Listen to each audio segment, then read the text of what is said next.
อแตบไต้ไหวสาในปุญญาปารมีธรรมของพระเถรานุเถระเจ้าคณะพระสังฆาธิการภิกษุสงฆ์องค์เนน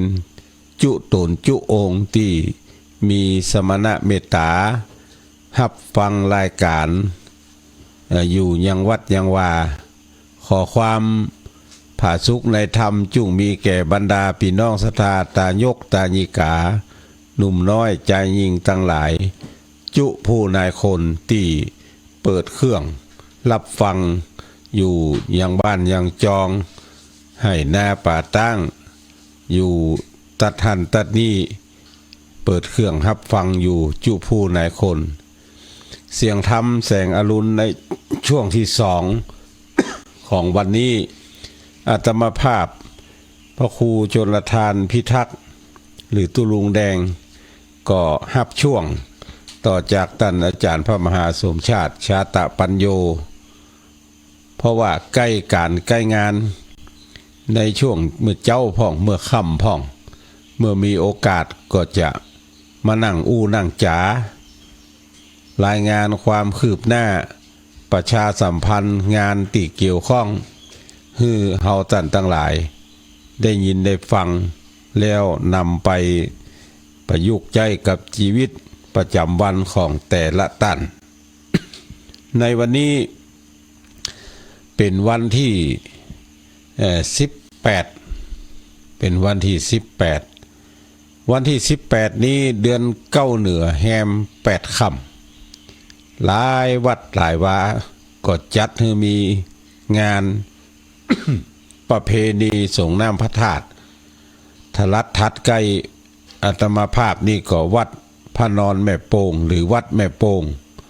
วัดของท่านอาจารย์พระครูมานิตพัทรคุณหรือตุลุงแก้วก็จะจัดให้มีงานประเพณีส่งน้ำพระธาตุในวันนี้เหมือนกันตั้งแต่9 โมงเป็นต้นไปพี่น้องแม่โป่งพี่น้องดอยปล่อยนกพี่น้องประไพพี่น้องแม่ห้อยเงินเหนือแม่ห้อยเงินใต้หนองแสะบ้านหม้อล้านตองทะลัดทัดไก่เนี่ยห้วยเตยห้วยบอนประไพป่าไม้แดงวันนี้ก็เชิญชวนเด้อไปร่วมทำบุญสุนตานงานประเพณีส่งน้ำพระธาตุของวัดแม่โป่งเปิ่นจะจัดขึ้นเมื่องายวันนี้ก็เชิญชวนเฮาท่านทั้งหลายไปร่วมกินร่วมตานด้วยกันเพราะว่าการฮื้อตานการรักษาศีลการเมตตาภาวนาเนี่ยท่านทั้งหลายถ้าเราทำแล้วถามว่าประโยชนะที่จะได้นั้นไผเป็นคนได้ในหลักทางพระพุทธศาสนาเปิ้นได้ได้จ่าเอาไว้ว่าการกินข้าวก็ดีการกินน้ำก็ดีการอันใดอันหนึ่งก็ดีนั่นบางอย่างและโดยส่วนมาก 80% ถ้าเอา100ตั้งคนใดทำคนนั้นก็ได้คนใดกินคนนั้นก็อิ่มดังนั้นหลัก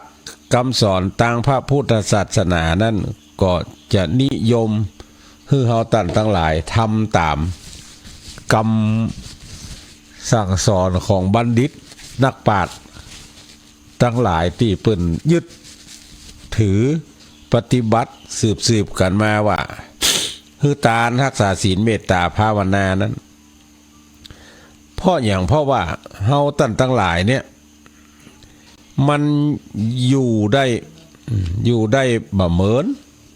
บ่ถึง100 ปีก็จะเสี่ยงอายุจากโลกนี้ไปแล้วดังนั้นเมื่อเฮาฮู้ว่าอยู่ถึงบ่ถึง100 ปีเนี่ยเฮาจะเนี่ยจะไดก็จะต้องรีบเร่งทำบุญสุนทานเพื่อให้เป็นสิ่งติดตัวเฮาจากภพนี้ไปภพหน้าอันที่มันติดตัวเฮาตั้งแต่มนุษย์โลกเนี่ยไปจนถึงสวรรค์นิพพานไปจนถึงมรณะอเวจีเนี่ยมันมีกับบุญกับบาปศรัทธาทั้งหลายมีกับบุญกับบาปติดตัวไป ให้หน้าป่าตั้งทรัพย์สมบัติบ้านจองลดลาแม้แต่ม้าวใส่แขนแหวนใส่ก้อยสายสร้อยเอามาใส่คอเนี่ยมันยังบัดติดตัวติดตามโตนเฮาไปผ้าเสื้อที่เฮาตั้งหลายซื้อมันนุ่งเนี่ยมันก็บัดติดไปตึกมนุษย์โลกเมืองคนเนี่ยอันใดก็ตามที่มันเป็นสมบัตินอกกายเฮาตั้งหลายเนี่ยโดยเฮาตึกปัจจาพอถึงปัจจาก็ถ้าบ่ฝังมันก็จะต้องเผาถ้าฝังก็สลายไปกับดินถ้าเผาก็ย่อยยับไปกับไฟมันมาติดตามตัวเฮาตั้งหลายไปแต่บุญกับบาปที่เฮาตั้งหลายทำเนี่ยมันติดไปตลอดเปรียบอย่างเปรียบเหมือนเงาเตรียมเนื้อเตรียมตัวเฮาตั้งหลายเนี่ย เงานี่ตราบใดที่มีแสงส่องภาคหนึ่งแหมภาคหนึ่งก็จะต้องเป็นเงาแหมภาคหนึ่งก็จะต้องเป็นเงาดังนั้นบุญบาปที่เฮาตั้งหลายทำเนี่ยบอกว่าจะนักบอกว่าจะน้อยมันก็จะต้องติดตามตนตัวเฮาตั้งหลายไปอยู่โดยตลอดดังนั้นสิ่งที่มันติดตามเฮาตัวเฮาไปตลอดเนี่ยห้องชื่อว่าบุญกับบาปใครจะทำอันใดนักหรืออันใดนี่แล้วแต่เวรแต่กรรมของแต่ละบุคคลของแต่ละท่านบางคนก็ทำกรรมไว้นักบางคนก็ทำบุญไว้นักตามแต่จะใจปัญญาวิจารณญาณของแต่ละคนว่าได้ศึกษาจากการอ่านได้ศึกษาจากการฟังอย่างเฮาตั้งหลายฟังอยู่ในขณะเนี่ยบางผู้บางท่านก็มาโทรมารายงานว่าอีแม่ฟังตลอดตนได้อู้ตนได้จาก็เปิดกะคืนเนี่ยครับฟังวันค่ำได้สาระได้ประโยชน์บางตนก็เทศทำโวหารบางตนก็เทศทำลองด้อยแก้วเทศทำเมืองเทศทำไทยเทศทำภาษากลางก็ฟังอยู่โดยตลอดเพราะการฟังเนี่ยมันทำให้เกิดปัญญาได้สมัยตะก่อนเจนพระพุทธเจ้ายังโตนเนี่ยมันบ่มีภัยจะมาลิขิตมาขีดมาเขียนนี่เปิ้นก็จะฟังสืบต่อกันมาว่าอันนี้ขยายความแล้วได้เจืออีอันนี้ย่อลงมาได้เจืออีบัณฑิตนักปราชญ์ทั้งหลายท่านผู้มีปัญญาก็จะจำได้นักปัญญาหมอกพอให้พอดีจำได้ส่วนหนึ่งปัญญาน้อยลงมาแถมก็จำกับหัวข้อแต่สามารถนำมาขยายได้อันนี้เป็นหลักในทางพระพุทธศาสนาที่จะต้องศึกษาเฮาทำเฮียนจากการฟังบอกว่าจะเป็นตุเจ้าพระเนนบอกว่าจะเป็นคนบ้านบอกว่าจะเป็นไผก็ตามเนี่ยก็จะต้องฟังแล้วนำไปพินิจพิจารณาประพฤติปฏิบัตินำสิ่งเหล่านั้นมาประยุกต์ใช้กับชีวิตประจำวันของแต่ละท่านแต่ละองค์เป็นตุเจ้าพระเนนก็เหมือนกันเป็นตุเจ้าหลวงก็มีหน้าที่ส่วนหนึ่งเป็นตุเจ้าน้อยก็มีส่วนหนึ่งเป็นตุเจ้าบาลกาถ้าอู้กับคนสมัยนี้คำว่าบาลกานี่ผมรู้จักละอันอย่างคือบาลกาหู้จักกับใบดีกาบาลกานี่หู้จักก็คือเป็นรองจากตุเจ้าหลวงเปิ้นห้องว่าบาลกาถ้าสมัยนี้ก็ห้องว่ารองเจ้าวาดผู้ช่วยเจ้าวาดการจะเป็นตุเจ้าหลวงหรือเป็นเจ้าวาดนั่นมันจะต้องมีคุณธรรมมีคุณสมบัติอยู่หลายประการเก้าอย่างดังต่อไปนี้เนี่ยมันจะต้องทำจะต้องเปิดห้องว่าเก้าต้องทำเก้าต้องประพฤติปฏิบัติก็คือหนึ่งเจ้าวาดต้องทำงานเพื่อการศึกษาอันนี้ต้องทำงานเพื่อการศึกษาประการที่สองเจ้าวาดต้องนำศรัทธาสร้างกุศล เหมือนมาเดียวเนี้ยตู้เจ้าหลวงตั้งหลายออกอากาศเจิญจวนตั้งหลายเนี่ยอันนี้คือต้องนำศรัทธาสร้างกุศลประการที่3เจ้าวาดต้องสงเคราะห์ประชาชนสงเคราะห์ประชาชนอย่างท่านอาจารย์พระมหาสมชาติเนี่ยสงเคราะห์ประชาชนไปหันไปนี่ตั้งหลายจะหอมขอหอมฮื้ออีแม่ก็เลิกบึดอีแม่จะโอนฮื้อขอหอมฮื้ออีแม่กำบึดปะกันที่ปุ้นจะเอาเงินสดฮื้อเด้ออันนี้ชื่อว่าสงเคราะห์ประชาชนช่วยเหลือเพื่อฝ่ายกันไป4เจ้าวาดต้องช่วยคนให้เกิดปัญญานอกจากการทำอย่างอีแล้วท่านมหาก็ยังช่วยถึงแม้ว่าเป็นเจ้าวาดก็ทำหน้าที่ในส่วนของเจ้าวาดคือช่วยคนให้เกิดปัญญาได้ได้จ๋าได้บอกเปล่าข่าวแหนเป็นสะพานบุญในส่วน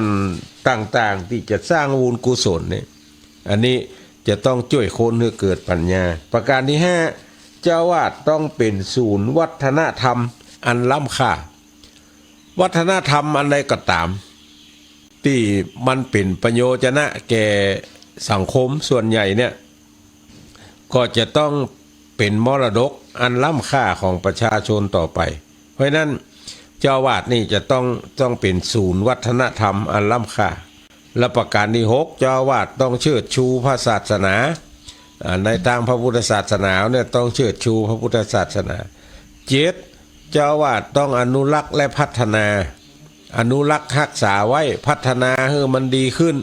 อันใดที่มันหม่นเล่าเศร้าหมองก็เอามาปัดมาปูมาคัดมาอย่างแถมก็คือมันพอกอยดูแลแล้วมันงามขึ้นอันนี้อนุรักษ์รักษาไว้แล้วก็พัฒนาให้มันดีกว่าเก่าประการที่8เจ้าวาดต้องช่วยแก้ไขปัญหาประชาชนบางเตื่อนั้นพิษหัวกันโดยเรื่องน้ำโดยเรื่องไฟโดยเรื่องลมโดยเรื่องดินในธาตุทั้ง4เนี่ยอาจจะมีการกระทบกระทั่งกันพ้องเจ้าวาดบางครั้งก็จะต้องช่วยแก้ไขปัญหาแก้ปัญหาประชาชนอันนั้นเขาจะเนี่ยจะได้หาอันนี้มันเป็นอย่างนี้แล้วเขาจะทำจะได้หาลูกไม้มันอย่างมาลึงแต่ลึงว่าเขาจะเนี่ยจะได้มันดีช่วยแก้ไขปัญหาประชาชนและอันที่9เจ้าวาดต้องอดทนทุกคำนินทาและเหยียดหยามไปขี้โคตรมาได้เป็นทุเจ้าหลวงเนี่ยมันตึงมีหันหมดหมอนี่มาว่าตังดีหมอนี่มาว่าตังให้เขาจะต้องอดทนสปะทุกคำนินทาเพราะเฮานี่ส่องตาคนบ้านนี่เป็นศรัทธาตีนจองห้องวัดนี่หลายตา2 คนก็4 ตาละ4 คนก็8 ตาละแล้วเฮามี2 ตาแล้วเปิ้นต้องการให้เฮาเนี่ยได้ดังใจเปิ้นมันถึงมาได้คนเดียวจะฮื้อได้ดังใจคนถึงหมู่บ้านนี่ยากเมื่อยากแล้วเขาจะต้องได้รับคำสรรเสริญจากบุคคลที่ได้รับประโยชน์ต้องได้รับคำนินทาจากบุคคลที่บ่ได้รับประโยชน์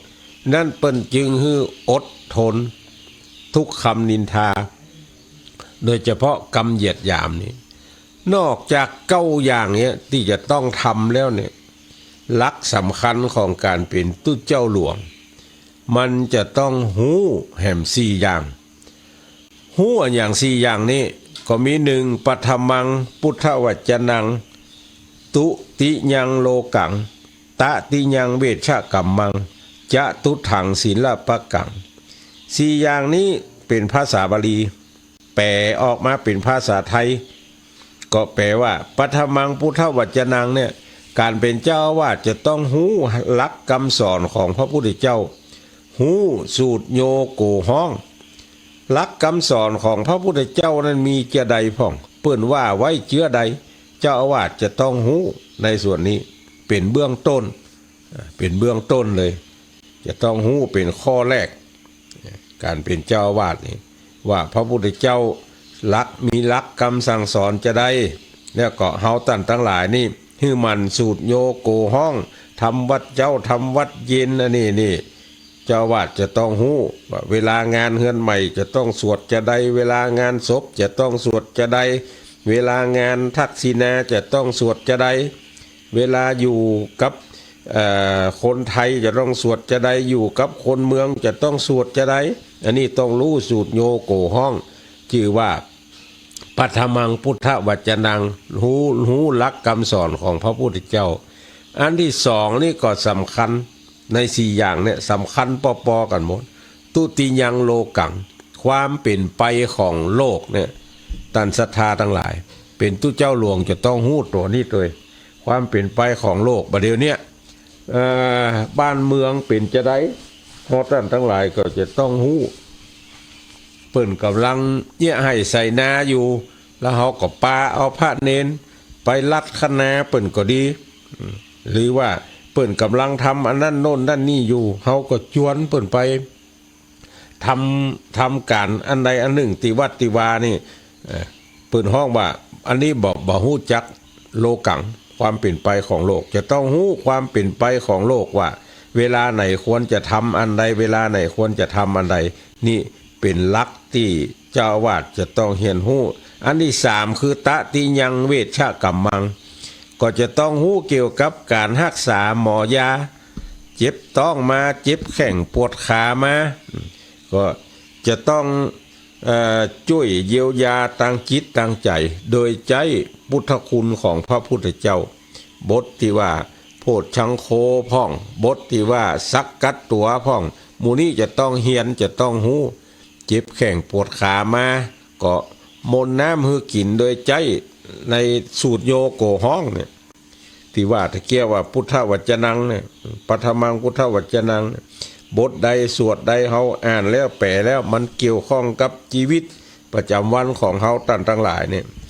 จะต้องช่วยคนทั้งหลายโดยการเป็นหมอยาหมอยานี่ก็จะต้องบัจเจว่าจะต้องเอายามาฝนบัจเจว่าจะต้องเอายามาจัดให้คนไข้ได้กินบัจเจมันยาได้หลายครั้งยาโดยสภาพจิตใจพ่องยาโดยวิธีโน่นนั่นนี่พ่องจ่าลวงสุดไปมันอุปกรณ์อย่างมันมามีบ่น้ำมีใกล้ขวดหนึ่งก็ใจสูตรโยโกห้องเนี่ยมนน้ำให้เปิ่นกินอันนี้เปิ่นจึงบอกว่าตติยังเวชกัมมังหู้จักเกี่ยวกับการรักษาเป็นหมอยาประการที่สี่จัตุถังศิลปกังมันจะต้องหู้ศิลปะต่างๆตัวเป็นตู้เจ้าหลวงเนี่ยอันใดเป็นศิลปะเมืองอันใดเป็นศิลปะไทยอันใดเป็นศิลปะที่จะต้องรักษาแล้วก็จะต้องศึกษาตึงรักษาตึงศึกษาอันนี้จีว่าเจ้าอาวาสที่จะต้องเป็นผู้หู้สี่อย่างนี้ดังนั้นการเป็นตู้เจ้าหลวงก็ดีการเป็นพ่อบ้านการเป็นแม่บ้านโดยเฉพาะอย่างยิ่งเนี่ยถึงการเป็นผู้นำสัปปะผู้นำชุมชนผู้นำจะได้ก็จ้างเถอะผู้นำทั้งหลายแล้วเนี่ยก็จะต้องมีวิสัยทัศน์มีความกึศหันกว้างไกลมีกำกึศที่ดีเพราะว่าเฮาตันทั้งหลายเมื่อจิตยังดังสาบเนี่ยขัดใจเร่งรีบทำซึ่งคุณงามความดีอันใดที่เป็นประโยชน์จะนะกับตัวเก่าอันใดที่เป็นประโยชน์จะนะกับคนทั้งหลายเนี่ยก็ให้รีบเร่งทำถ้าบ่รีบเร่งทำเนี่ยมันจะหมดอย่างหมดเวลาเพราะคนเฮาตันทั้งหลายนี่เกิดมาอยู่ในโลกเนี่ยมันบ่ถึง100 ปีบ่ถึง100 ปีก็ตายแล้วทีนี้ถึงเรื่องความตายเนี่ยความจริงของชีวิตหลังที่เขาตายไปเนี่ยสมมติว่าอาตมาภาพเมื่อยังชีวิตยังดังสาบคนทั้งหลายก็รู้จักแต่ว่าถ้าหลังความตายเนี่ยมันจะเป็นไปแห่มแบบหนึ่งเนื้อตันทั้งหลายเป็นพระครูสัญญาบัตรเป็นเจ้าคุณเป็นเจ้าอาวาสเป็นแก่บ้านเป็นกำนันเป็นนายอำเภอเป็นผู้ว่าราชการเป็นอยู่ดีๆนะนอนอ้างาบอ้าเงิงก็ยังเป็นอยู่บักก้องว่าลมหายใจหมดเป็นอดีตทันทีเลยอดีตนายอำเภออดีตผู้ว่าอดีตแก่บ้านอดีตเจ้าอาวาสอดีตโน่นนั่นนี่เนี่ย มันจะเป็นอดีตทันทีเลยความจริงของชีวิตของทุกคนเนี่ยหลังความตายเนี่ยประการที่หนึ่งลูกเมียญาติพี่น้องและผู้มีส่วนเกี่ยวข้องเฮาเสี่ยงชีวิตปุ๊บนะเขาจะให้หรือว่าร้องให้เนี่ยมันบ่เกิน1 ชั่วโมงบ่เกิน1 ชั่วโมงให้หุยเนี่ยนะฮักกันเพียงใดก็จ้างเถอะจะห้องให้หุยบ่เกิน1 ชั่วโมงหลังจากนั้นเขาจะร่วมกันวางแผนอย่างเขาจะเอาไปเผาเมื่อใดจะเอาไปเผาไหนเอาศพไปตั้งที่ไหนอันนี้เขาจะวางแผนกันละวางแผนเผาเขาเนี่ยถ้าเขาตายนะวางแผนเผาเขาตามความเชื่อของเขานะประการที่2แฮม1 ชั่วโมงต่อมาเนี่ยหลายคนก็จะมานั่งนั่งจากัน หลังจากเมียดศพเมียดซากเรียบร้อยแล้วมามาจาอย่างเรื่องของเฮาโอ้คืนหอดมันยังคนแต่มันแปลงหันแปลงนี่เป็นศาลาโน่นนั่นนี่คืนหอดเมื่อมันยังคนแต่การอย่างห้องที่มันมาช่วยเหลือสังคมเปิ่นยกเต้นมันก็ยกเปิ่นยกเก้าอี้มันก็ยกคืนหอดเมื่อมันยังคนแต่ให้ใบให้บอด เปิ่นเอาแก้วน้ำไว้ไหนมันทอของเปิ่นออกหมดอันนี้เขาจะเริ่มถึงเรื่องของเขาแฮมสักกรรมนี่ก็เริ่มจะมีเหล้ามีอาหารเข้ามาร่วมผสมผสานในวงสนทนานั่งนั่งจากันแต่เจ้าละง่อมปากง่อมคอเอาเม็ดทานตะวันไปเก็ตหน่อยกินข้าวกันก่อนนอกินข้าวแล้วก็เดี๋ยวจะมีเหล้ามียามาด้วยอันนี้ชั่วโมงที่2ต่อมาก็จะนั่งนั่งจากันบอกคือบานั่นละกะบอกคืออุ้ยนั่นละกะบอกคืออีนั่นละกะคือทอดเขาอยู่ยังคนเขาเกยกันไปมาหาสู้กันเปิ้นจะโทรหากันบางคนก็จะโทรหาละแสดงความเสียใจตัวเน้อบางคนก็บ่ว่างที่จะไปร่วมงานแต่เน้อบ่ว่างที่จะไปร่วมงานเตื้อเดี๋ยวก็เดี๋ยวก็ว่ากันแสดงความเสียใจตัวเน้ออันนี้เรื่องที่3ต่อไปประการที่4โทรศัพท์ของคนตายนะจะดังขึ้นเป็นบางเตื้อบางครั้งจากคนที่บ่ฮู้ว่าเฮาตายหรือจากคนที่บ่ฮู้ว่า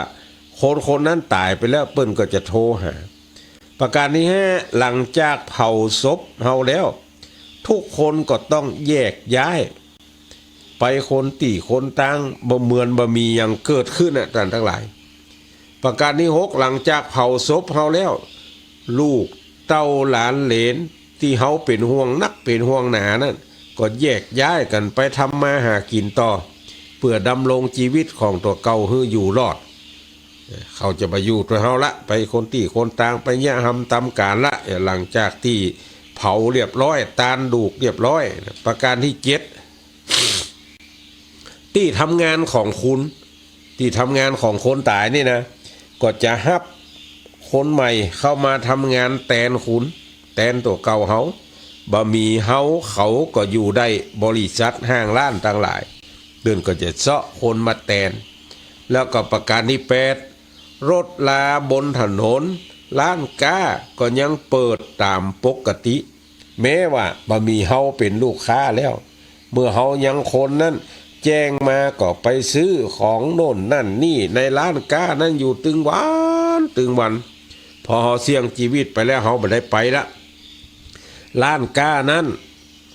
สินค้าอันนั้นเปิ้นก็ยังเปิดตามปกติแม้ว่าบ่มีเฮาเป็นลูกค้าก็ตามประการที่9บ่เกิน6 เดือนผัวเมียกู้ฮักของเฮาที่ให้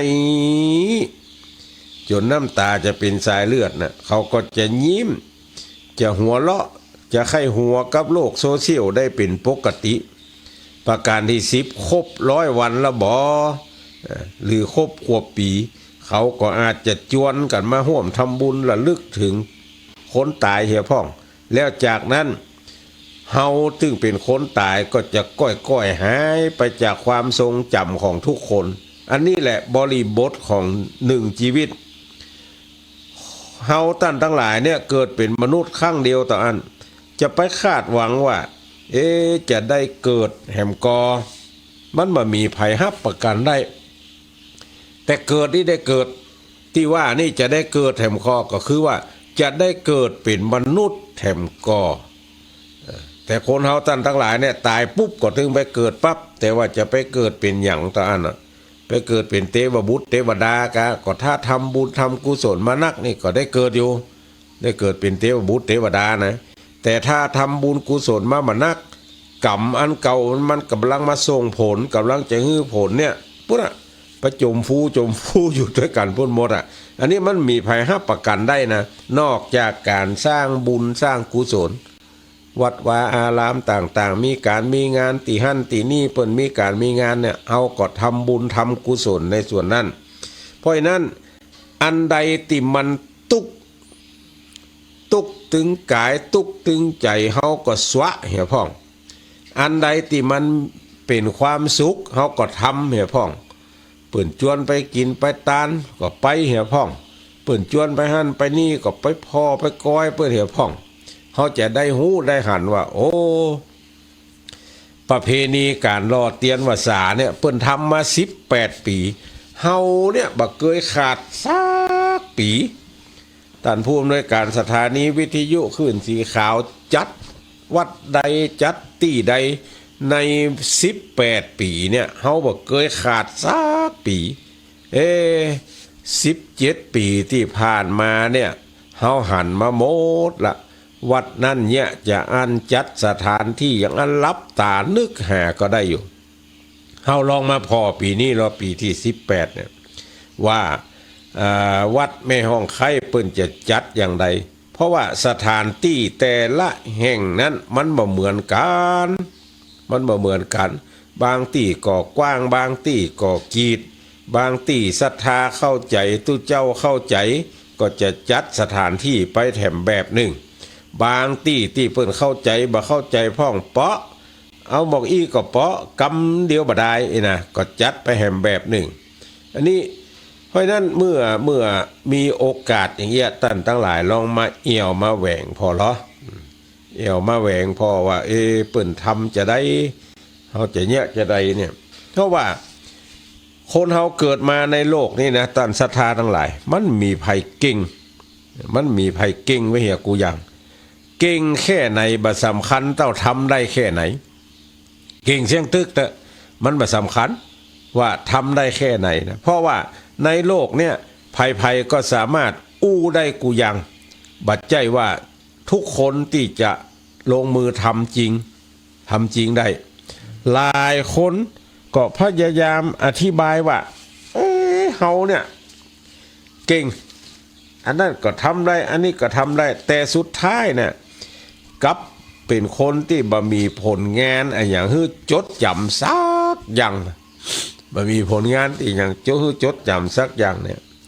เพราะนั้นก็เฮาเป็นคนที่เก่งจริงเนี่ยบ่ต้องพูดนักเปิดห้องว่าไม่ต้องพูดมากเพราะว่าผลงานเนี่ยจะเป็นสิ่งที่อู้แตนเฮาตันทั้งหลายกำอู้นี่นะอาจสร้างภาพลักษณ์แต่การกระทำต่ออันที่สร้างความเชื่อถือกำอู้เนี่ยสร้างภาพลักษณ์โอ้หมอนี่อย่างมาอู้ดีแต่อู้ดีว่าไอ้นะแต่ว่าการกระทำนั่นโบเนี่ยบ่ได้สักอย่างเหลือคนเท่าบอกเก่าว่าเหลือกะอู้นี่คือมันเก่งแค่ไหนก็ตามเด้อถ้าเหลือกะอู้นี่นักแก่พอเพราะนั้นเปิ้นบ่ฮื้อหลงกับการฮู้นักบ่ฮื้อหลงกับการฮู้นักแต่บ่เคยลงมือทำอย่างภูมิใจว่าอันนี้เคยทำแต่บ่เคยสำเร็จเพราะสุดท้ายแล้วคนที่ทำสำเร็จตามแผนอย่างเรียบอย่างเงียบอย่างเรียบง่ายเนี่ยก็จะเป็นผู้ชนะที่แท้จริงในสนามชีวิตจำไว้คนหูนักยังแพ้คนที่ชำนาญคนที่ทำนักก็ยังสู้คนที่ทำสำเร็จบ่ได้เพราะบ่มีไผแบกความสำเร็จมาขายเพราะว่าความสำเร็จนั้นบ่ได้มาง่ายๆ ต้องแลกโดยความมุ่งมั่นและพยายามบ่มีภัยตายเพราะความมุ่งมั่นโอ้อินดูเนาะหมอนั่นเนาะมันเนี่ยแต่เนี่ยว่าจะเอาเป็นเอาตายกับเรื่องนั้นน่ะมันบ่มีภัยตายกับความมุ่งมั่นคนที่ยอมแพ้คนที่ก้านอ่ะพอแล้วเว้ยบ่ต้องทำมันละคือคนที่ปล่อยให้ความฝันดับไปก่อนที่จะสำเร็จบ่มีภัยชนะโดยบ่ได้ฝ่าฟันความสำเร็จก็คือรางวัลของคนที่บ่เคยยอมแพ้ถ้าเฮาบ่ยอมแพ้บ่ยอมก้านเนี่ยความฝันก็จะต้องเป็นจริงการให้อภัยคนเนี่ยนับเป็นกุศลที่ยิ่งใหญ่ส่วนเขาจะสำนึกหรือไม่อย่างใดนั่นขึ้นอยู่กับบุญของไผกรรมของไผฉะนั้นจะไปปล่อยให้ความโกรธความโมโหโกธาเนี่ยมาทำลายความดีในตัวเฮาเพราะการให้อภัยคือการคือทางออกที่ทำให้ใจเฮาสบายการให้อภัยนี่นะจะมันเถอะก็ดีนะมันเป็นการหาทางออกให้ใจเฮาสบายก็จงมุ่งมั่นฝ่าฟันและให้อภัยอย่าได้ให้ความทุกข์ของคนอื่นมาทำลายความสุขของเฮาเองจะไปยอมแพ้มุ่งมั่นสู่ความสำเร็จให้อภัยอันนี้คือทางแห่งความสงบที่นักปราชญ์บัณฑิตทั้งหลายได้คิดค้นขึ้นไว้และนำปฏิบัติมาโดยตลอดก็จะได้ชื่อว่าเฮาทำตามคำสั่งสอนของบัณฑิตและนักปราชญ์ทั้งหลายบัณฑิตและนักปราชญ์ทั้งหลายมีไผเป็นต้นแบบมีพระพุทธเจ้าซึ่งเป็นศาสดาในโลกเนี่ยเป็นต้นแบบให้เฮาท่านทั้งหลายได้ยึดถือปฏิบัติมาโดยตลอดทีนี้ตะกี้อู้ถึงการทำบุญรอเตียนวสาเป็นปีที่18เนี่ยบัดเดี๋ยวนี้อาตมาภาพก็ยังห่วงอยู่2อย่าง3อย่างอีเถอะเอามาเปาะให้มัน1เป็นห่วงเรื่องโหงทานเพราะกินเป็นเรื่องใหญ่ ตายเป็นเรื่องเล็กในมิติของบางคนแต่บางคนก็บอกว่ากินนี่มันมีปัญหาเนี่ยทุกเจ้ามีอย่างก็กินนั่นไปแต่ว่าการเตรียมการเนี่ยจะต้องมีการเตรียมไว้โฮงทานอาหารการกินเนี่ยจะจัดงานขึ้นเนี่ยคนเป็น2-3 ปันเนี่ยการกินนี่เป็นเรื่องใหญ่อาหารน้ำเนี่ยบัดเดี๋ยวนี้ได้สั่งน้ำมานี่4-5 ปันกว่าขวดยังบ่ฮู้ว่าจะปอกอเพราะหนึ่งวันเนี่ยหรือว่าเพอเข้าตอนเดียวเนี่ยโดยเฉพาะอย่างยิ่งเอาตัวอาตมาภาพมาเป็นตัวชี้วัดหน่อยใน2 ชั่วโมงเนี่ยจะต้องดื่มน้ำฉันน้ำกินน้ำเนี่ยอย่างน้อยก็ต้อง3 ขวดอย่างน้อยก็ต้อง3 ขวดเพราะอาตมาภาพเป็นคนฉันน้ำนักบางคนนี่วันค่ำกินเหือเตื้อเดียวจะไปแพะก็ดีไปกินไปตาลก็ดีเนี่ยกลัวเป็นปัญหากับระบบขับถ่ายของตัวเก่ากินเหือน้อยอดกันอุจจาระปัสสาวะบ่เมินบ่นานนี่พอแก้ตนแก้ตัวมาเนี่ยต่อมลูกหมากอักเสบพ่องอันโน่นอันนั่นอันนี้พ่องเพราะว่าเฮาอดกันปัสสาวะบ่ยอมกินน้ำนักก็จะทำให้ไตต่อมลูกหมากพ่องกับระบบขับถ่ายพ่องมีปัญหาดังนั้นการกินน้ำก็ดีการกินอาหารก็ดีเนี่ยทุกคนเกิดมาแล้วจะต้องกินดังนั้นเวลาจะกินเอาไหนมากินเท่าบัดเตรียมการไว้ก่อนตะกี้ท่านอาจารย์มหาสมชาติก็อู้ก็จากับศรัทธาทั้งหลายไปแล้วว่าเปิ้นจะทำโฮงทานก๋วยเตี๋ยวไผจะหอมตัวเปิ้นพ่องท่านทั้งหลายก็หอมตัวตามรายชื่อที่เปิ้นประกาศมาตะกี้อันนี้อาตมาภาพก็ยังห่วงอยู่ว่าโฮงทานที่แจ้งความจำนงมาแล้วมีบักเกิน10แต่ถ้าคนมันเกิน2 ปันไปเขาจะทำจะใดก็เลยมานั่งนั่งจากับกลุ่มสตรีแม่บ้านว่าสตางค์ส่วนเนี้ยท่านทั้งหลายเอาไปทำอาหาร แปลงอะไรยังก็ได้ขนมเส้นก็ได้ก๋วยเตี๋ยวก็ได้เอาอาหารจานเดียวก็ได้ก็แล้วแต่แม่บ้านจะไปทำเพื่อจะเอาเลี้ยงคนตั้งหลายอันนี้ก็ท่านทั้งหลายที่มีเจตนาจะเอาโฮงทานมาเพราะปกติขึ้นสีขาวเนี่ยบันหน้าห่วงเพราะว่าไปไหนก็ห่อเข้าไปตัวห่อเข้าไปตัวเตรียมอาหารไปตัวกลุ่มไผ่กลุ่มมันซุ่มไผ่ซุ่มมันนอกจากกลุ่มไผ่กลุ่มมันซุ่มไผ่ซุ่มมันแล้วก็ยังเผื่อแผ่ไปเผียวตู้เจ้าพระเนนแบ่งอาหารไปว่าแบ่งไว้เป็นส่วนอันนี้จะเอาขึ้นโต๊ะ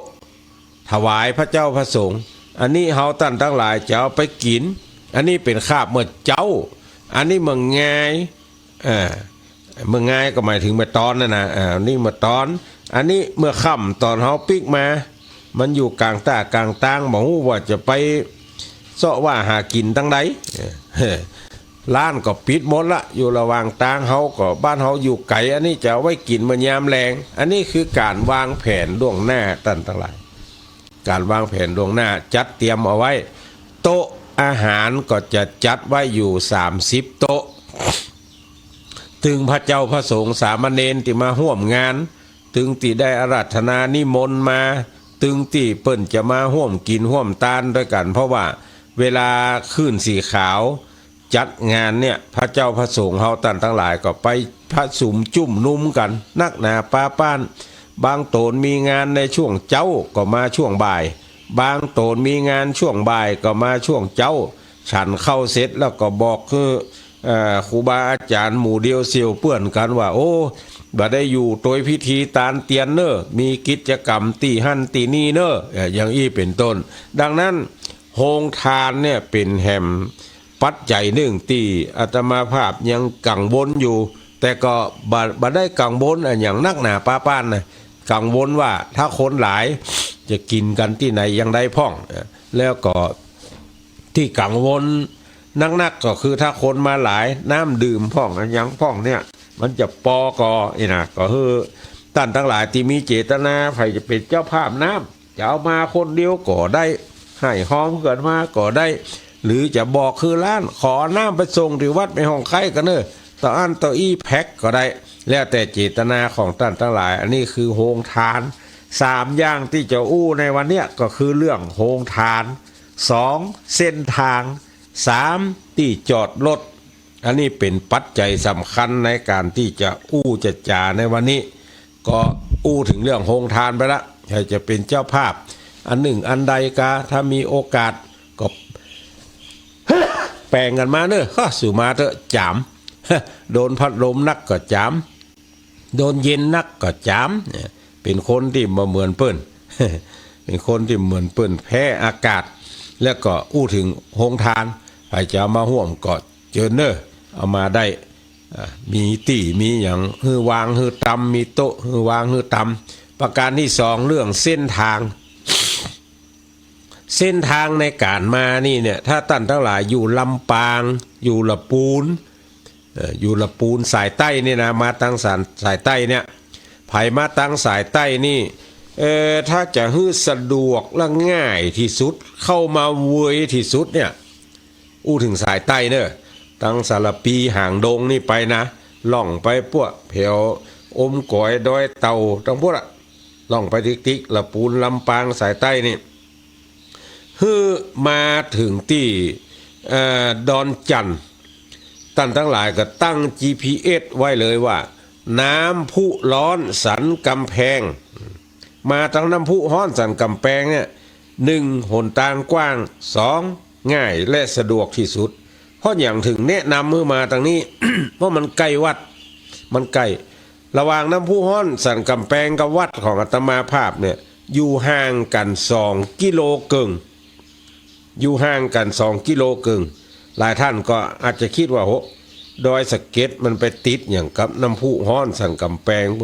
ชื่อมันนะน้ำพุร้อนสันกำแพงถามว่ามันอยู่ในเขตไหนมันอยู่ในเขตอำเภอแม่ออนนะท่านทั้งหลายอยู่ในเขตอำเภอแม่ออนน้ำพุร้อนสันกำแพงเนี่ยท่านทั้งหลายตั้ง GPS มาตีหันแล้วบอมาถึงน้ำพุร้อนสันกำแพงหรือ3แยก กาศสากรสองตั้ง GPS ทำไมวัดแม่ห้องไข่แม่ห้องเนี่ยบัดใจไปแม่ตะไข่นะปุ๊บอ่ะมันจะปลาตั้งทั้งหลายขึ้นแม่ท้าบ่ล่ะขึ้นดอยบ่ถ้าแม่ตะไข่นะต้องเป็นวัดแม่ห้องอยู่ในห้องอ่ะ วัดแม่ห้องไข่กระเดียวมันก็จะปลามาละ2 กิโลเกิงก็มาปะวัดอัตมาภาพอันนี้คือมาจากสายใต้ทีนี้เมื่อมันมีใต้แล้วก็จะต้องมีเหนือสายเหนือมีไหนพ่องมีเจียงไฮ้มีพะเยาหรือพะเยาอันนี้คือท่านทั้งหลายมาตั้งหลวงหมายเลข118เชียงใหม่เชียงไฮ้นี่เป็นตั้งหลวงหมายเลข118นะถ้าจะคือสะดวกสบายเนี่ยเสาะหาศูนย์ศึกษาการพัฒนาห้วยห้องไข่อันเนื่องมาจากพระราชดำริห้องสั้นๆว่าศูนย์ห้วยห้องไข่นี่ท่านทั้งหลายตั้ง GPS เข้าให้เลยเข้าที่ปักทางศูนย์ศึกษาการพัฒนาห้วยห้องไข่เนี่ยก็เข้าที่หั่นเลยเข้าที่หั่นแล้วก็ถามย้ำเลยย้ำด่านแรกเขาจะอยู่4 คนถามเขาว่าวัดแม่ห้องไข่ไปทางใดเขาก็จะบอกคือแล้วจะมาปะยามครึ่งกลาง ที่สำนักงานของศูนย์ศึกษาการพัฒนาห้วยห้องไข่เขาจะอยู่เต็มข้างตางน่ะก็ถามเขาแฮมห้วยห้องไข่วัดแม่ห้องไข่ไปทางใดเขาก็จะจี้ให้ลงดอยหล่อมาไม่ใช่ดอยหล่อจอมตองนะดอยหล่อน้อยเนี่ย ลงมาฮะแล้วบอกมาปะป้อมยามหรือด่านสุดท้ายก็ถามเขาว่าวัดแม่ห้องไข่ไปทางใดเขาก็จะบอกคือลงไปนี่ตรงไปปะ3 แยกฮือเลี้ยวซ้าย3 แยกแรกนั่นนะฮือเลี้ยวซ้ายแล้วมาแถมซักจำล่ำเลยเถอะจะมาปะ3 แยกฮือเลี้ยวขวาถ้าบ่เลี้ยวขวานี่พดป่ะเนอะพดโฮโมหินป่ะน่ะไปปะกระดอยกับหินติ๊กๆล่ะต้องเลี้ยวขวามาเลี้ยวขวาลงมาสักกำเนี่ยสัก50 เมตรก็จะปะวัดละปะวัดพอดีอันนี้คือมาจากทางสายเหนือหลายท่านบอกว่าละอีแม่อุ้ยผมอยู่ตั้งแม่แตงแม่ริมสันทรายเพื่อจะไปตังไหนจะไปตังไหนง่ายที่สุดคือท่านทั้งหลายเสาะหาวิทยาลัยราชมงคลหรือเขื่อนแม่กวงมาถึงหน้าเขื่อนแม่กวงนะถ้ามาทางเพเนาะถ้าไปทางซ้ายจะเข้าในเขื่อนแม่กวงต้องมาแยกทางขวาเข้าราชมงคลวิทยาลัยราชมงคลมาทางนี้มาเลยมาตัวขันของคนบะเก่ามาตัวน้ำเหมืองมาตัวติ๊กเอาจนปะ4 แยกที่เป็นไฟเขียวไฟแดงไฟเหลืองมาปะ4 แยกไฟเขียวไฟแดงไฟเหลืองแล้วบอก4 แยกอื่น3 แยกอื่นจะไปฝั่งเลี้ยวซ้ายเลี้ยวขวาเถอะตัวขันคลองตัวน้ำเหมืองมาเลยน้ำเหมืองจะอยู่ซ้ายมือของท่านทั้งหลายมาเลยมาจนถึง4 แยกไฟแดง4 แยกไฟเขียวไฟแดงแล้วบอกอันนั้นอะ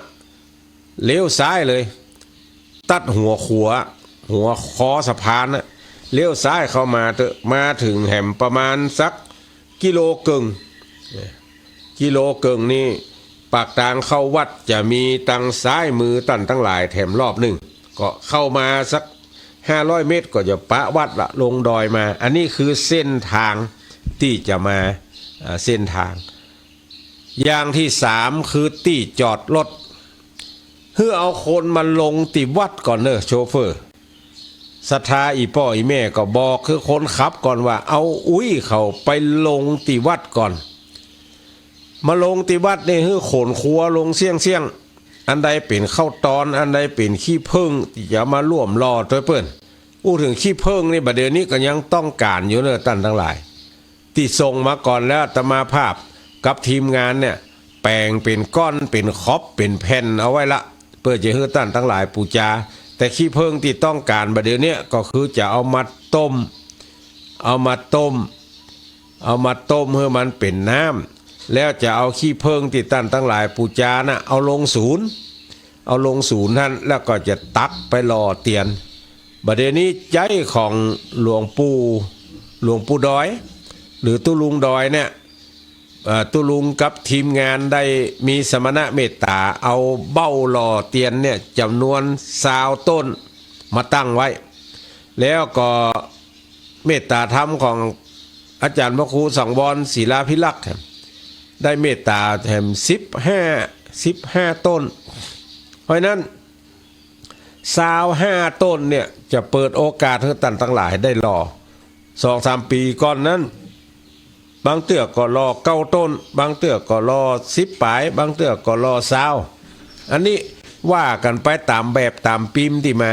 แต่ที่นี่เตรียมไว้อยู่35เนาะ20กับ15เนี่ยมัน35ต้น35บอก35เบ้าเพื่อจะให้ท่านทั้งหลายได้รอของถ้าแบบปอนี่จะตัดกล้องแป๊บมีเปลือกกล้องแป๊บยังแบบปอจะเอาต่อย้ายหินนะ จะเอาต่อย้ายหินแปลงแต่ทีนี้อันที่น่าเป็นห่วงคือขี้ผึ้งกลัวขี้ผึ้งจะวิดบอกที่เขาจะแปลงไว้ตาลถ้ามันวิดเขาเนี้ยใดก็ต้องว่าไปตามนั้นดังนั้นก็จึงประกาศว่าไผ่ที่มีขี้ผึ้งก็ลองไปแอววัดวาอารามต่างๆวัดไผ่วัดมันไปถามตู้เจ้าหลวงมีขี้ผึ้งก็ที่มันตามแล้วถ้ามันมีตามแล้วเตียนเก่าที่เป็นอมตะปีแล้วปีซื้นที่มาได้ตามเนี่ยก็เอาบุญร่วมกันบ่ข้าเจ้าผมอีป้ออ้ายน้องลุงปีหนานปอน้อยจะเอาไปหอมเปิ่นหล่อที่วัดแม่ห้องไข่ในวันที่21เนี่ยเฮาเอาบุญด้วยกันบ่ตู้เจ้าตู้ลุงตู้พี่ตู้น้องท่านพ่อครูหลวงปู่หลวงพ่อว่ากันไปตามสมณศักดิ์ตามที่จะห้องกันก็เอามาหล่อด้วยกันได้เด้อเอามาหล่อด้วยกันได้แล้วก็ถึงขี้เพิ่งที่จอดรถตะกี้เดี๋ยวอย่าเลยไปเรื่องอื่นที่จอดรถนี่เอาคนมาลงก่อน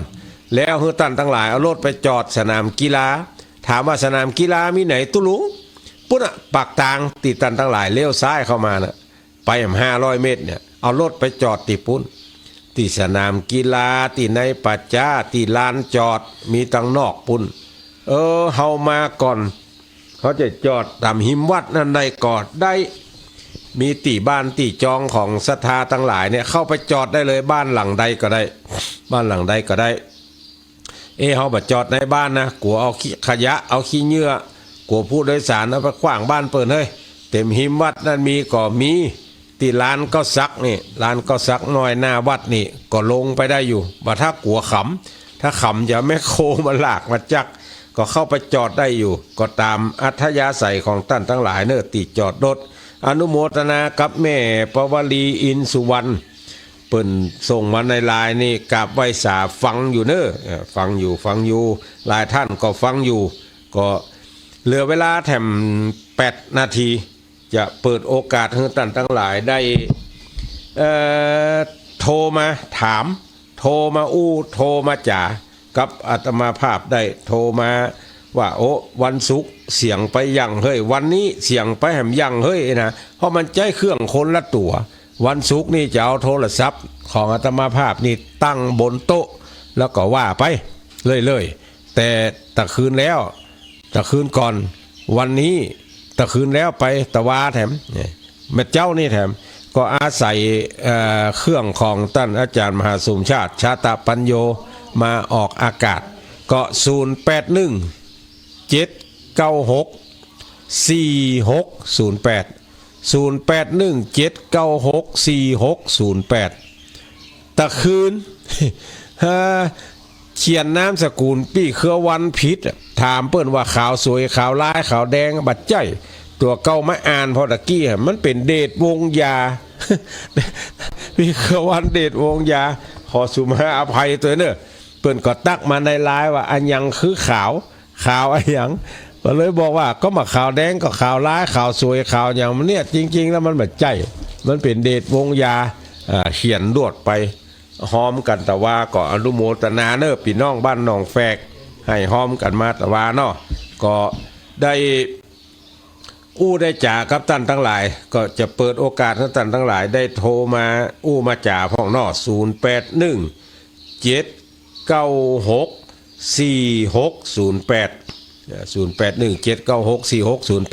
0817964608 เพราะรายการเจ้านี้มันเป็นเจ้าของตนอื่นที่จะออกรายการแต่ว่าอาตมาภาพได้มาดำเนินรายการนี้แทนครูบาอาจารย์หลายๆรูปหลายๆตนบางตนก็มีภารกิจมีศาสนกิจก็เขียนอันนี้ไปบ่ไหวละถ้าอย่าตึกอีก ให้อย่าตึกอย่ากระเดียจะต้องไปทำอันนี้ต่อครับท่านผู้อำนวยการสถานีวิทยุ บอกว่าจักยาวถึง7 โมงก็ได้นะถ้าบ่ไหวนะครับกระเดียจะได้ไปอันอื่นอ้าวเจริญปอนเจริญปอนไผไหนตังไรเอ่ย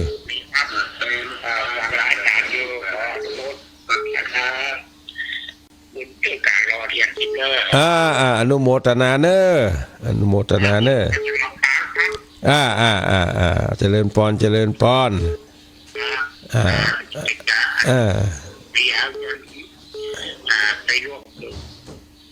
เอาวุฒิไว้ครับ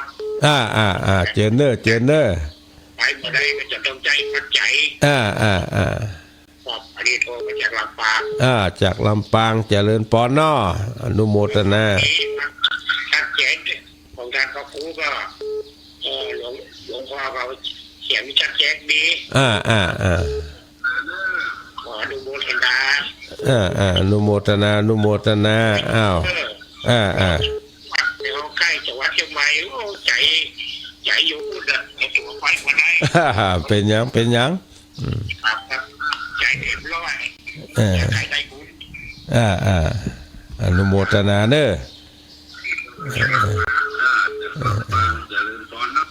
อสายต่อไปเจริญปอนอาสาตัวเจ้าจากทางใดฮะเจซ้อนเจ้าเจซ้อนลำปางฝนตกก็นี่มาเดี๋ยวนี้ตกกับเจ้าตกเป็นวันเจ้าเจซ้อนมันจุ่มเย็นโลฝนตกนี่จะไปตั้งแกมในอันเชื่อเผยวันว่าถ้าเอาไปเดี๋ยวหน้าผ่าหน้าฝนกว่าไม่ฮักแม่นถ้าไม่ฮักรักกูดีได้ติ๊กต้องไปนี่แน่นอนกว่าอีกได้ถ้ามาตั้งแจมนี่ต้องพกมีดพกมุ้ยมาตัวต้นไม้โค่นก็ได้ฟันอาตมาภาพไปโดน3 รอบละ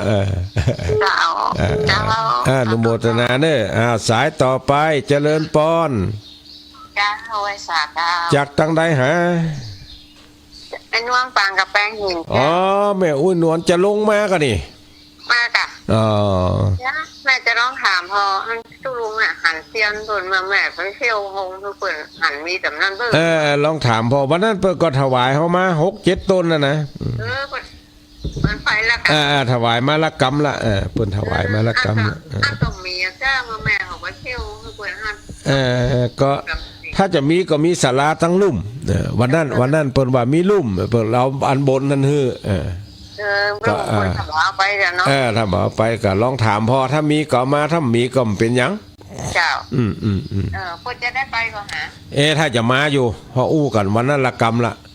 แม่ก็ถามเพิ่นนะตู้จะไปก็แม่จังเอาของกินไปส่งท่านทุกวันเนาะถ้าจะมาอยู่บ่ฮู้นะเนี่ยถ้าตู้ไปบ่คือกำเนิดจะไปโตยอีเนาะถ้าจะมาอยู่เจริญปอนเด้อยายพรว่าจังไดฮัลโหลยายพรฝนตกก็ไปหิวบ่มีฝนแต่ว่าตกหนักขนาดแต่ว่าตกหนักนี่มีบอกพอให้พอดี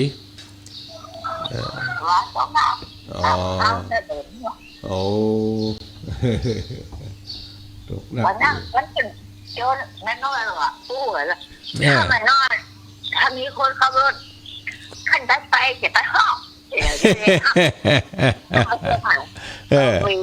ขับรถให้ตัวไปได้ไหมแล้วมันขับยังไงบ้างมีคนขับรถนี่แล้วมันแน่นอนเบอร์เอาไว้ชุกได้ที่ขายไปช่วยอะไรได้ เอาโอกาสว่าเนาะถ้ามีคนขับก็มามันมีคนขับก็บ่เป็นหยังเขาก็ได้ให้ได้หอมไปแล้ว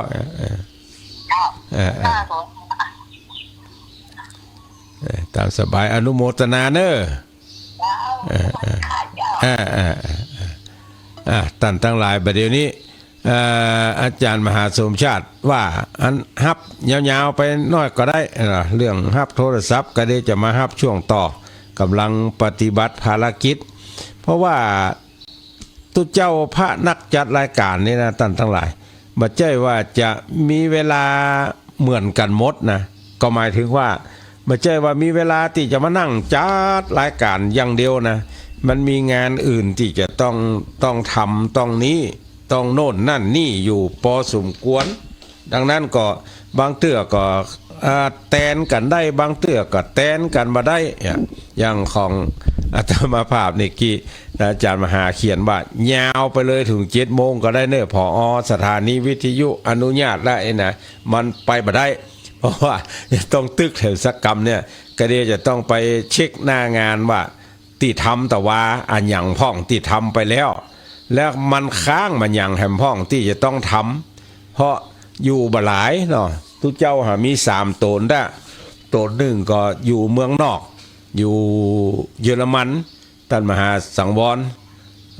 อดีตเลขานุการเจ้าอำเภอไปปฏิบัติหน้าที่พระธรรมทูตอยู่เยอรมันจะมาปุ๊บวันที่27ก่อนจะปิกมาจำภาษาในไทยนี่แฮมโตนหนึ่งก็จะต้องไปโรงเรียนไปเรียนหนังสือที่วัดหนองบัวโรงเรียนดอยสะเก็ดพดุงศาสตร์ก็อาตมาภาพก็อยู่กับปุจารอยู่กับแกวัดอยู่กับกรรมการจะต้องวันนี้จะต้องออกไปเช็คว่าเมื่อเจ้านี้อันอย่างพ่องที่จะต้องทำแล้วก็เอามานั่งเขียนว่าวันนี้งานที่โครงค้างมี1 2 3อันอย่างพ่องเพราะตัวเก่าแท้ๆเนี่ยตัวอาตมาภาพแท้ๆเนี่ยหลายๆวันมาเนี้ยจะหันได้ว่าช่วงเมื่อไงเนี่ยมาล่ำอยู่วัดพอมีศาสนกิจภารกิจที่ต้องไปปฏิบัติได้ใครตึงวันอะบางวันก็ยาวไปจนถึง3-4 โมงมันมันมีความจำเป็นจะต้องไปดังนั้นมันจะต้องเขียนไว้อะว่าอย่างจะต้องทำพ่อง1 2 3 4 5อันใดที่มันบัดแล้วเนี่ยเขาจะได้มาอ่านพอแล้วเขาจะได้ทำตามนั้นอันนี้มันข้างแล้วตุลุงปิกมามันบัดแล้วเนี่ยกระเดียวหูจะฮ้อนทำละนะก็ต้องไปเขียนไว้ว่าอันใดอันหนึ่งที่จะต้องดำเนินการในส่วนที่เกี่ยวข้องแถมพ่องนะบัดนี้ก็ใช้เวลาของตั้งสถานีมาครบถ้วนขบวนการ1 ชั่วโมงละขอนำรายการนี้จากท่านทั้งหลายไปก่อนจัตตาโลธรรมาวัฏันติอายุวันโนสุขังปะลัง